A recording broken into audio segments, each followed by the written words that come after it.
আজকের ভিডিওটা আমি সেই সমস্ত স্টুডেন্টদের জন্য করছি যারা ক্লাস 11-এ নতুন উঠেছে, ঠিক আছে। ট্রিগোনোমেট্রির নিয়ে খুব সমস্যার মধ্যে আছে, তো তার উপর বেস করে আজকের ভিডিওটা আমি বানাচ্ছি। তো এতদিন অবধি আমরা জানতাম যে 0 ডিগ্রি টু 90 ডিগ্রি যে কোনো ট্রিগোনোমেট্রিক রেশিও, মানে সাইন, কস, ট্যান, কট, সেক, কসেক, এদের ভ্যালু আমরা বার করতে জানতাম ক্লাস 10 অবধি ইউজিং টেবিলস, ঠিক আছে। কিন্তু 11-এ যখনই উঠলাম আমরা দেখলাম যে 90 ডিগ্রির বেশি, মোর দ্যান 90 ডিগ্রির আমাদের ভ্যালু ক্যালকুলেট করতে হচ্ছে। এবার এই ভ্যালুগুলো ক্যালকুলেট করার সময় আমি দেখতে পাচ্ছি বেশিরভাগ স্টুডেন্টেরই প্রচণ্ড রকম সমস্যা হচ্ছে। তো এটা আমরা কিভাবে করব সেটা আমাদেরকে বুঝতে হবে। এর জন্য কতগুলো ট্রিক আমাকে মাথায় রাখতে হবে। কি ট্রিক? না, সাইন অফ -3টা যদি হয় তো এই মাইনাস সাইনটা বাইরে বেরিয়ে আসে। কস অফ -3টা যদি হয় তাহলে এই মাইনাস সাইনটা বেরোয় না, কস 3টাই থাকে, ঠিক আছে। ট্যান অফ -3টা হলে ট্যান 3টা, এই মাইনাস সাইনটা বাইরে চলে আসবে। কট অফ -3টা হলে মাইনাস কট 3টা হবে। সেক অফ -3টা হলে সেক 3টা হবে।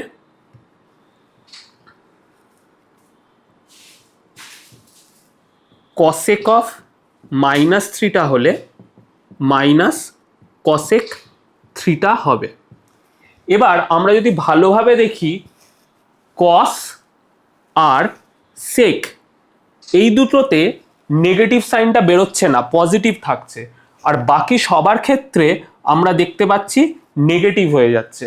তো ফার্স্ট এই জিনিসটা আমাকে মনে রাখতে হবে।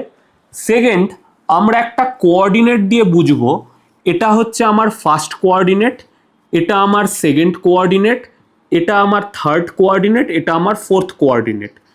তো ফার্স্ট কোঅর্ডিনেট কত হয়? 0 টু 90 ডিগ্রি। ফার্স্ট কোঅর্ডিনেট হয় 0 টু 90 ডিগ্রি। সেকেন্ড কোঅর্ডিনেট হচ্ছে 91 degree to 180 degree. Third coordinate হচ্ছে 181 ডিগ্রি টু 270 ডিগ্রি। আর ফোর্থ কোঅর্ডিনেট হচ্ছে 271 ডিগ্রি টু 360 ডিগ্রি। তো এই পয়েন্ট থাকতে এই পয়েন্টে এলে আমরা 1 রেভলিউশন আমরা কমপ্লিট করে নিচ্ছি, 1 রেভলিউশন কমপ্লিট হচ্ছে। এবার এই ফার্স্ট কোঅর্ডিনেটে সমস্ত ট্রিগোনোমেট্রিক রেশিওর ভ্যালু আমাদের পজিটিভ হবে। তো অল, এই কোঅর্ডিনেটে অনলি সাইনের ভ্যালু পজিটিভ হবে, এই কোঅর্ডিনেটে ট্যানের ভ্যালু পজিটিভ হবে, আর এই কোঅর্ডিনেটে কসের ভ্যালু পজিটিভ হবে, ঠিক আছে। এটাকে আমরা রুলটাকে কি মনে রাখবো? অল সাইন ট্যান কস, ঠিক আছে। এবার এই অল সাইন ট্যান কস যে রুলটা আছে, এই রুলটা এখানে অল পজিটিভ, এখানে সাইন পজিটিভ, এখানে ট্যান পজিটিভ, এখানে কস পজিটিভ, পার্টিকুলার এই রেশিওতে। এই জিনিসটা আমাকে মনে রাখতে হবে।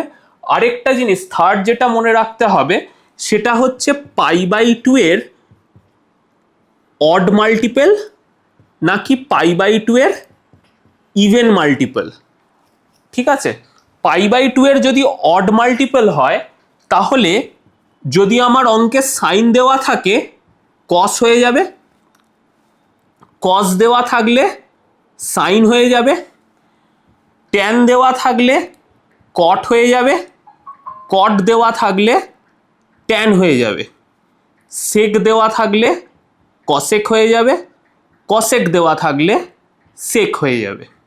এই জিনিসটা মনে রাখতে হবে। যদি π/2 এর অড মাল্টিপল হয় চেঞ্জ হয়ে যাবে, আর π/2 এর ইভেন মাল্টিপল হলে সেম ফাংশনই আমরা ইউজ করব বা সেম ট্রিগোনোমেট্রিক রেশিও ইউজ করব, ঠিক আছে, π/2 এর ইভেন মাল্টিপলের ক্ষেত্রে। তো এই রুলটাকে মাথায় রেখে আমরা যে কোনো ট্রিগোনোমেট্রিক রেশিওর ভ্যালু, যেগুলোর ভ্যালু মোর দ্যান 90 ডিগ্রি, আমরা ক্যালকুলেট করতে পারবো।